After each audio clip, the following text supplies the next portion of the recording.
Students, आज फिर हम आपके लिए लेकर आए हैं व्यष्टि अर्थशास्त्र से रिलेटेड एक टॉपिक जिसे इक्विलिब्रियम या साम्य के नाम से जाना जाता है। अर्थशास्त्र के सिद्धांतों को समझने के लिए आपको साम्य की जानकारी होना आवश्यक है। साम्य की स्थिति वह स्थिति है जिसमें आर्थिक शक्तियां इस प्रकार से होती है जिनमें सामान्य रूप से परिवर्तन की चाह नहीं होती है या जिसमें सामान्य रूप से परिवर्तन नहीं होता है। या हम कह सकते हैं साम्य की स्थिति वह स्थिति है जिसके अंदर आर्थिक शक्तियों में आपस में संतुलन होता है, जैसे मांग और पूर्ति में संतुलन होता है, उपभोक्ता की इनकम और उपभोग में संतुलन होता है, बचत और निवेश में संतुलन होता है। इस प्रकार संतुलन की स्थिति को ही साम्य की स्थिति कहा जाता है। अर्थशास्त्र में कई प्रकार के साम्य हमारे को पढ़ने में आते हैं, तो जब भी हम आर्थिक सिद्धांतों को पढ़ते हैं तो हमें साम्य की जानकारी होने पर हम आर्थिक सिद्धांतों को आसानी से समझ सकते हैं। तो सबसे पहले हम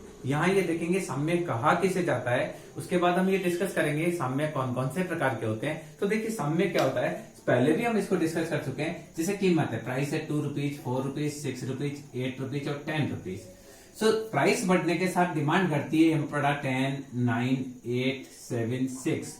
और सप्लाई क्या होता है, जैसे जैसे प्राइस बढ़ती है सप्लाई बढ़ती है। तो यहाँ 6 है, 7 है, 8 है, 9 है, 10 है। तो यहाँ देखिए हम अगर इसको डिस्कस करेंगे तो दिस इज हमारा demand curve and this is ये है हमारा पूर्ति वक्र है। तो साम्य की स्थिति कीमत रहेगी 6 रुपीज और मांग और पूर्ति रहेगी मांग और पूर्ति रहेगी 8। 2, 4, 6, 8, 10, 12, 14 whatever। तो साम्य की स्थिति से तात्पर्य क्या है, वह संतुलन की स्थिति, वह संतुलन जिसमें आर्थिक शक्तियों में जैसे मांग और पूर्ति में आपस में संतुलन है, बचत और निवेश में आपस में किसी समय संतुलन है, श्रम की मांग और श्रम की पूर्ति में आपस में जब संतुलन है, तो ऐसी स्थिति को अर्थशास्त्र में साम्य की स्थिति की संज्ञा दी जाती है। अब हम यहाँ देखेंगे साम्य कौन कौन से प्रकार का होता है, कितने कितने प्रकार का साम्य होता है, उसको हम डिस्कस करेंगे। तो पहला साम्य का प्रकार होता है, उसको हम बोलेंगे तटस्थ, स्थिर, अस्थिर व तटस्थ साम्य। देखिए पहले हमने बात करी साम्य की स्थिति में स्थिर साम्य, उसके बाद में अस्थिर साम्य और तीसरी बात हम बता रहे हैं तटस्थ साम्य। तो हम एक एक को लेते हैं कि स्थिर साम्य किसको कहते हैं। स्थिर साम्य से तात्पर्य वह स्थिति है जिसमें थोड़ा सा विचलन हो भी जाता है, तो इस प्रकार की आर्थिक शक्तियां गतिशील होती है कि वो वापस साम्य को उसी स्तर पर लाने के लिए मजबूर करती है। इसको हम बोलते हैं स्थिर साम्य। कई बार क्या होता है, जैसे किसी वस्तु की कीमत बढ़ गई, सपोज कीजिए आलू का रेट 20 रुपीज केजी था, 20 से 40 हो गया, तो वापस कुछ ऐसी शक्तियां क्रियाशील होगी कि धीरे धीरे धीरे वापस पूर्व कीमत पर आ जाएगा। उसको बोलते हैं स्थिर साम्य। आप देखिए एक कटोरा है, इस कटोरे में एक गेंद रखी है, कंची रखी है, इस कंची को हम यहाँ छोड़ देते हैं तो एक बार ये ऑसिलेट होगी, ये कंची धीरे धीरे धीरे धीरे ऊपर नीचे होगी, पर धीरे धीरे वापस कहाँ जाएगी, वहीं पर आ जाएगी। तो ऐसी स्थिति एक कटोरी के अंदर रखी हुई जो मार्बल या कंची है, उस कंची को आप डिस्टर्ब कर देंगे तो धीरे धीरे धीरे धीरे ये क्या हो जाएगा, वापस वहीं आ जाएगी। ये हम बोलते हैं कि एक सरल लोलक है, जो फिजिक्स वाले बच्चे हैं वो समझते हैं। अगर इस सरल लोलक को यह लटका रखा है और इसको हमने यूज कर दिया, इसको हिला दिया, तो धीरे धीरे धीरे धीरे लोलक गति करता करता करता करता वापस पूर्व स्थिति में आ जाएगा। तो ऐसी स्थिति को हम बोलेंगे कि स्थिर साम्य। स्थिर साम्य से तात्पर्य वह स्थिति है जिसमें साम्य भंग होने के बाद ऐसी आर्थिक शक्तियां क्रियाशील होती है कि वापिस उस साम्य की स्थिति या पूर्व स्थिति में आने के लिए ऐसी आर्थिक शक्तियां क्रियाशील होती है कि वह साम्य को वापस पूर्व स्थिति पर लेकर आती है। तो इस प्रकार की स्थिति को हम स्थिर साम्य कहते हैं। जैसे घड़ी का पेंडुलम है, मान लीजिए घड़ी है, उस घड़ी में आपने नया सेल डाल दिया और घड़ी में सेल डालने की वजह से ये पेंडुलम चालू हो गया, पेंडुलम चालू से चल रहा है, अब घड़ी यूं गतिशील हो रही है, और अगर आप उसका सेल निकाल देते हैं तो धीरे धीरे धीरे धीरे धीरे धीरे वापस पूर्व स्थिति में ही आ जाएगी। तो इसको बोलते हैं स्थिर साम्य। अब देखिए मांग और पूर्ति में भी आप स्थिर साम्य को समझ सकते हैं कि अगर कुछ क्रियाशील गतियां इस प्रकार की गति क्रियाशील हो कि वापस पूर्व स्थिति में आ जाए। देखिए कैसे आप इसको समझेंगे। मान लीजिए सपोज कीजिए, इसको स्थिर मक्कड़ जाल के नाम से भी जाना जाता है। ये डिमांड है और ये सप्लाई है। प्राइस है P1 और क्वांटिटी है Q1। अब मान लीजिए ये मान लीजिए प्याज का प्राइस है 30 रुपीज केजी और डिमांड और सप्लाई है मान लीजिए 50,000। अब किसी समय प्याज की डिमांड बढ़ गई, प्याज का प्राइस बढ़ गया, देखिए कीमत बढ़ी, कीमत बढ़कर P5 हो गई। कीमत बढ़ने से मांग इसकी घट गई, कीमत बढ़ गई, कीमत बढ़ने से मांग घटी। अब देखिए कीमत बढ़ने से क्या होगा, बहुत सारे किसान जो पहले गेहूं उगाते थे, चना उगाते थे, मक्का उगाते थे, वो प्याज उगाएंगे। क्या हुआ, पहले प्याज का रेट 30 रुपए से कितना हो गया, 100 रुपए हो गया। तो 30 रुपए से रेट 100 रुपए हो गई। तो अब किसान क्या करेंगे, उनको लग रहा है प्याज बोने में बहुत फायदा है, तो वो क्या करेंगे, जो गेहूं बोता था, जो मक्का बोता था, जो ज्वार बोता था, जो चना बोता था, वो भी क्या बोएगा, प्याज बोएगा। जिसने शिमला मिर्ची लगानी थी, जिसको ककड़ी लगानी थी, जिसको गोभी लगानी थी, वो भी क्या बोएगा, प्याज बोएगा। तो होगा क्या, प्याज जब ज्यादा बोएंगे तो प्याज की सप्लाई बढ़ जाएगी, सप्लाई बढ़ने से रेट एकदम 5 रुपए किलो पे जाएगी। देखिए रेट एकदम गिर गई। अब जब 5 रुपए किलो आ गई, देखिए पहले 30 रुपए थी, 30 रुपए से 100 रुपए होने से ज्यादा प्रोडक्शन किया, ज्यादा प्रोडक्शन करने से 30 की जगह कितने हो गई, 5 रुपए किलो पर प्याज का रेट हो गया। तो अगले साल 5 रुपए किलो होने की वजह से लोगों ने प्याज बोना कम कर दिया। प्याज बोना जब कम कर दिया तो प्याज की रेट और बढ़ी और ये 80 रुपीज तक हो गई। 80 रुपीज पर होने पर लोगों ने और ज्यादा बोया, ज्यादा बोने की वजह से फिर रेट गिरी, रेट गिरने से फिर थोड़ा ज्यादा बोया, फिर कम। इस प्रकार से देखिए धीरे धीरे धीरे धीरे वापिस प्याज का रेट वहीं आ जाएगा। देखिए वापिस हो सकता है ये 10 साल में आए, 30 रुपए से 100 रुपए हो गया, तो 5-7 साल में जाकर वापिस क्या आ जाएगा, प्याज का रेट 30 रुपए आ जाएगा। इसको बोलते हैं स्थिर साम्य, यानी कुछ आर्थिक शक्तियां हलचल हुई, हलचल होने से प्याज का रेट 30 से 100 हो गया, 100 होने से प्रोडक्शन ज्यादा हुआ, प्रोडक्शन ज्यादा होने से 5 रुपए किलो हो गया, 5 रुपए किलो होने पर प्रोडक्शन कम हुआ, कम होने से 70 रुपीज किलो हो गया, 70 रुपीज किलो होने से फिर प्रोडक्शन ज्यादा हुआ तो ये 10 रुपीज किलो हो गया, फिर 10 से 15 हुआ, फिर 20 हुआ, 25 हुआ और वापिस क्या हुआ, 10 होगी। देखो ये 5 रुपीज किलो है, या 10 रुपीज किलो है, या 15 रुपीज किलो है, या 20 रुपीज किलो है, 25 और ये वापिस क्या हो गया, 30 रुपीज हो गया। धीरे धीरे धीरे इस प्रकार की आर्थिक शक्तियां क्रियाशील होती है कि अगर एक बार कोई परिवर्तन हो जाता है तो वह उस परिवर्तन का विरोध करते हुए वापिस उस स्थिति को, पूर्व स्थिति को लेकर आ जाती है। तो हम इसको बोलते हैं स्थिर साम्य। वापिस इसको देखिए कि ये डिमांड है और ये सप्लाई। पहले ये साम्य था, अब ऐसा संतुलन भंग हुआ तो देखिए ऐसी आर्थिक शक्तियां क्रियाशील होती है कि वापिस वो उसी संतुलन पर लेकर आ जाती है। तो इसको बोलते हैं स्थिर साम्य। इसको स्थिर मकड़ जाल के नाम से भी जाना जाता है। दूसरी हम बात करते हैं कि दूसरा जो साम्य होता है वो अस्थिर साम्य। अस्थिर साम्य किसको कहते हैं, इसको देखिए।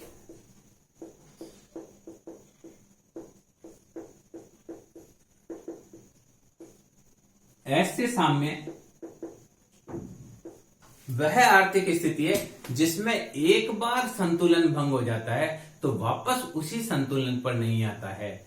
सामान्य रूप से हम यहां देखेंगे कि हमारे यहाँ पहले सोने का रेट था 5,000, 5,000 रुपए से बढ़कर 12,000 हो गया। तो ऐसी शक्तियां क्रियाशील हो गई कि ये 12 से वापस 5,000 पर नहीं आएगा। फिर 12,000 से बढ़कर ये 21,000 पर चला गया तो फिर ऐसी शक्तियां क्रियाशील हो गई कि सोने का रेट वापस 12,000 पर नहीं आएगा। उसके बाद ये 25 पर चला गया, उसके बाद ये 29 पर काफी साल तक रहा, उसके बाद 33 तक रहा और वर्तमान में 50,000 पर चला गया।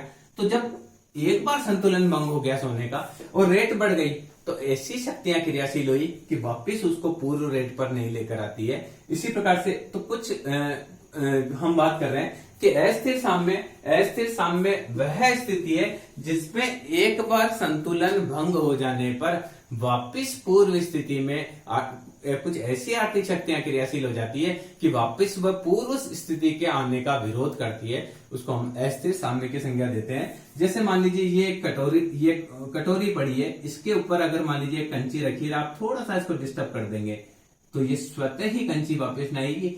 एक बार गिर गई तो उसके बाद ये वापस स्वतः नहीं आएगी। जब तक कि इस पे कोई अतिरिक्त बल लगाकर वापस को यहां नहीं लेकर आया जाए, जब तक ये वापस खुद के खुद नहीं आएगी। यानी अगर एक बार संतुलन भंग हो जाता है तो ऐसी शक्तियां क्रियाशील हो जाती है कि वह उसको संतुलन को बनाए रखना चाहती है। तो इस प्रकार के साम्य को अस्थिर साम्य कहा जाता है। जैसे मांग और संतुलन, कई बार देखिए सोने का, जैसे गोल्ड की हम बात कर रहे हैं, तो गोल्ड में एक बार मांग और पूर्ति में असंतुलन पैदा हुआ तो ऐसी शक्तियां क्रियाशील हो गई कि उस असंतुलन को वो बनाए रखना चाहती है। जैसे मान लीजिए 5,000 रुपए का रेट गोल्ड का था और हमारे यहाँ जो गोल्ड बिकता था 5,000 रेट था। अब देखिए ये आपकी सप्लाई है, ये आपकी डिमांड है, इसको अस्थिर मक्कड़ जाल भी कहते हैं। तो अब देखिए गोल्ड का रेट थोड़ा सा चेंज हुआ तो अब देखिए ऐसी शक्तियां क्रियाशील हो रही है कि ये और लगातार असंतुलन बढ़ता ही जा रहा है।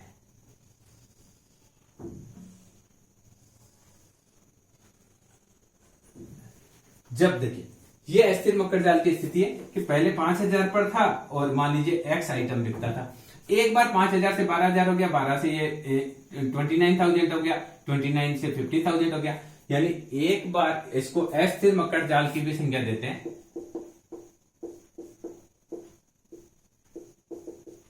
यानी एक बार कोई परिवर्तन हो गया आर्थिक शक्तियों में तो फिर आर्थिक शक्तियां उस परिवर्तन को बनाए रखने में इंटरेस्टेड रहती है। यानी इस प्रकार की शक्तियां क्रियाशील हो जाती है कि वो उसको परिवर्तन को बनाए रखती है और भी ज्यादा उसमें गैप पैदा करती है। तो उसको अस्थिर मकर जाल कहते हैं। इसको यूं भी सोच सकते हैं जैसे एक अंडा है, वो इसको हमने कैसे कैसे करके इसको खड़ा कर दिया, थोड़ा सा बल लगाने पर ये अंडा गिर जाएगा। तो वापिस जब तक कोई अतिरिक्त बल नहीं लगाया जाएगा ये अंडा वापस खड़ा नहीं हो सकता। ये अंडा यहाँ गिर गया तो ये इसको बोलेंगे अस्थिर मकर जाल। जब ऐसी शक्तियां क्रियाशील होती है कि एक बार जो परिवर्तन हो गया उस परिवर्तन को वो बनाए रखना चाहती है तो इसको बोलेंगे अस्थिर मकर जाल। तटस्थ साम्य, तीसरा प्रकार है तटस्थ साम्य। तटस्थ साम्य का मतलब ऐसा साम्य जिसमें कोई भी परिवर्तन की प्रवृत्ति न हो, तो ऐसी स्थिति को हम बोलेंगे तटस्थ साम्य। जैसे मान लीजिए एक अंडा है, वो अंडा यूं पड़ा है तो जब तक इस पे अतिरिक्त बल नहीं लगाया जाएगा इसमें विचलन की प्रवृत्ति नहीं होगी।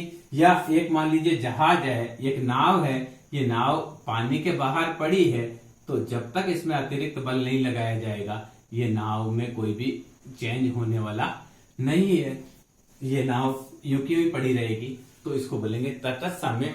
यानी तटस्थ साम्य वह स्थिति है जिसमें आर्थिक शक्तियों में कोई भी परिवर्तन करने की प्रवृत्ति नहीं होती है। तो ऐसी स्थिति को हम बोलते हैं तटस्थ साम्य की स्थिति बोलते हैं। तो ये हमने यहाँ डिस्कस किया कि 3 प्रकार का साम्य होता है, स्थिर साम्य, अस्थिर साम्य और तीसरी बात हम बोलते हैं तटस्थ साम्य। दूसरे प्रकार की बात करेंगे तो हम बात कर सकते हैं एकांकी साम्य। सेकंड प्रकार का साम्य एकांकी या एकांकी साम्य, या हम इसको बोलते हैं बहुतत्वीय, एक तत्वीय साम्य भी बोल सकते हैं। एकांकी या बहुतत्वीय साम्य, ये दूसरे प्रकार के साम्य की बात करी हमने। एकांकी साम्य से तात्पर्य यह है कि जब परिवर्तन का कोई भी प्रभाव नहीं पड़ता हो तो उसको एकांकी साम्य कहेंगे। एक बात करते हैं एकांकी साम्य। सामान्य रूप से जब आर्थिक शक्तियों में इस प्रकार का संतुलन हो कि उसमें परिवर्तन दृष्टिगोचर नहीं होता हो या परिवर्तन की प्रवृत्ति नहीं होती है तो इस प्रकार के साम्य को एकांकी साम्य कहते हैं। जैसे किसी समय ये डिमांड है और ये सप्लाई है, अब इसमें कीमत प्राइस है P1, क्वांटिटी है Q1, ये है मांग और ये है कीमत। तो इस प्रकार में कोई परिवर्तन की प्रवृत्ति नहीं हो तो इस प्रकार को बोलते हैं एकांकी साम्य। दूसरा होता है बहुतत्वीय साम्य। जब एक ही स्थिति में कई जगह संतुलन होने की संभावना हो तो उसको बोलते हैं बहुतत्वीय साम्य। वापिस इसको देखिए बहुतत्वीय। जब साम्य इस प्रकार का हो कि उसमें अलग अलग जगह अलग अलग साम्य की स्थिति बनती हो तो इसको बोलते हैं बहुतत्वीय साम्य। उदाहरण के लिए जैसे देखिए डिमांड कर रहे, यहां से यहां इकाई से अधिक लोचदार है, ओके, यहां से साम्य इकाई से अधिक लोचदार है, यहां इकाई से अधिक लोचदार है, फिर ये इस प्रकार से हो गया, इकाई से कम लोचदार हो गया, और यहां मान लीजिए इकाई अनंत लोचदार हो गया। ये डिमांड कर्व है। डिमांड कर्व का यहाँ इकाई से अधिक लोचदार है, या इकाई से कम लोचदार है, या अनंत लोचदार है। अब देखिए यहाँ सप्लाई कर्व है S1, ये दूसरा सप्लाई कर्व है S2, ये तीसरा सप्लाई कर्व है S3, S1, S2, S3। तो अलग अलग उपभोक्ता है, उनके लिए अलग अलग साम्य की स्थिति होगी। जो रिच उपभोक्ता है उसका साम्य यहाँ होगा, जो मिडिल क्लास है उसका साम्य यहाँ होगा, जो पुअर क्लास है उसका साम्य यहाँ होगा। कीमत है P1, P2, P3, quantity demanded Q1, Q2, Q3। यानी बहुत सारे जब साम्य एक साथ हो तो इसको बोलेंगे बहुतत्वीय साम्य। अगर मान लीजिए मांग और पूर्ति में मांग का जो वक्र है उसके वो सीधा नहीं होकर वो अलग अलग लोच को बताता है, तो ऐसी स्थिति में अलग अलग उपभोक्ताओं के लिए जो साम्य की स्थिति है वो अलग अलग होगी। तो इस प्रकार के साम्य को बोलेंगे हम बहुतत्वीय साम्य। इसके बाद देखिए तीसरे प्रकार में हम बोल सकते हैं अल्पकालिक साम्य और दीर्घकालिक साम्य। तीसरे में इस प्रकार से बांट सकते हैं अल्पकालीन साम्य।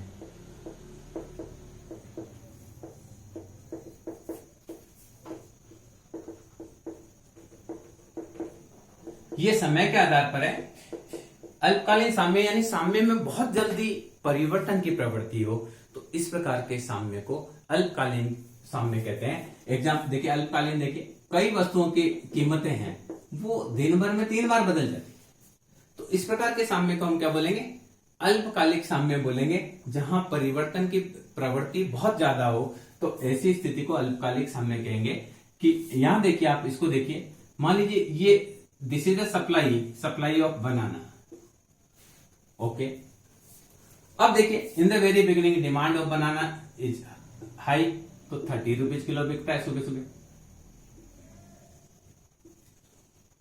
फिर दिन के टाइम डिमांड थोड़ी कम हो जाती है तो ये 25 रुपीज किलो हो जाता है।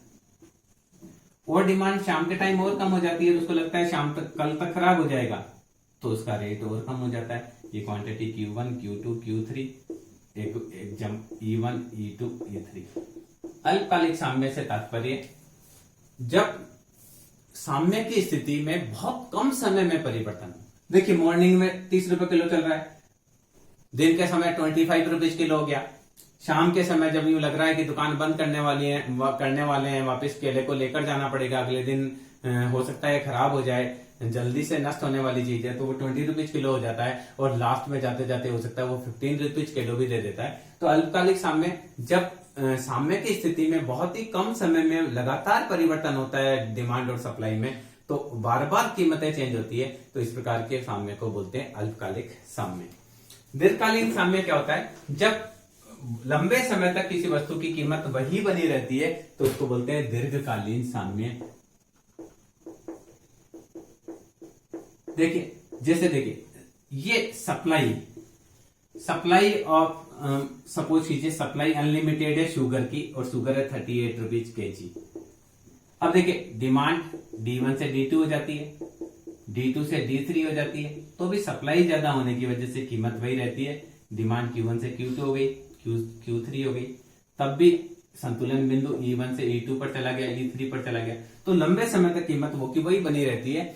जब इस प्रकार की आर्थिक शक्तियां क्रियाशील होती है कि जो कीमत का संतुलन है उसको वो बनाए रखना चाहती है, चाहे डिमांड में चेंज हो, चाहे सप्लाई में भी चेंज हो, पर वो उसको बनाए रखना चाहती है, तो इसको बोलते हैं दीर्घकालीन साम्य की स्थिति। जरूरी नहीं है कि इसके अंदर, कई बार क्या होता है कि मांग और पूर्ति में इस प्रकार का संतुलन भी हो सकता है, जरूरी नहीं कि मैं इसको यूं रखूं। ये देखिए, डिमांड और ये सप्लाई, मान लीजिए 38 रुपीज किलो शुगर है और संतुलन बिंदु यहाँ है।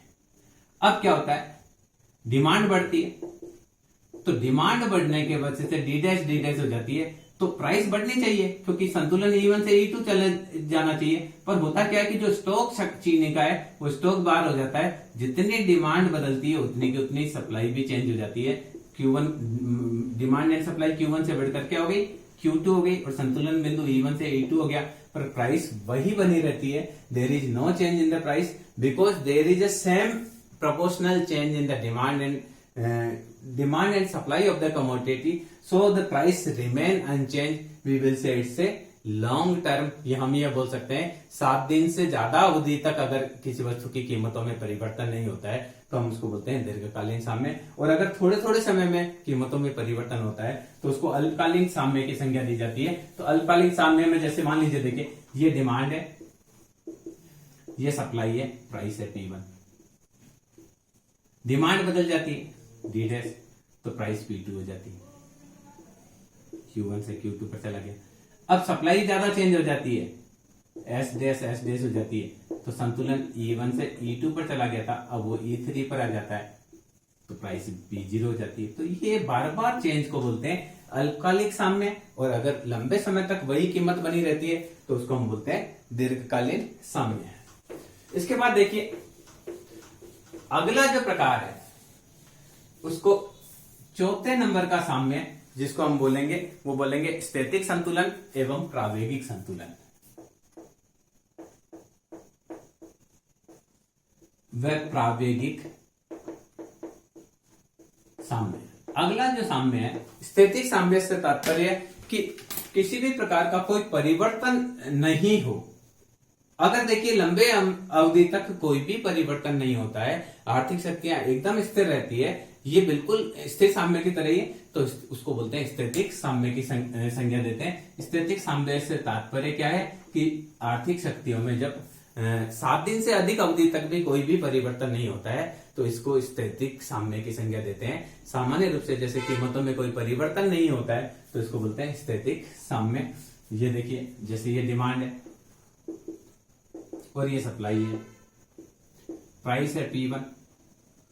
अब क्या होता है, जितनी सप्लाई चेंज हुई उतनी डिमांड चेंज होगी। सप्लाई S1 हुई, डिमांड S1, तो कीमत वो की वही रहती है, तो हम बोलेंगे साम्य क्या है, स्थैतिक साम्य।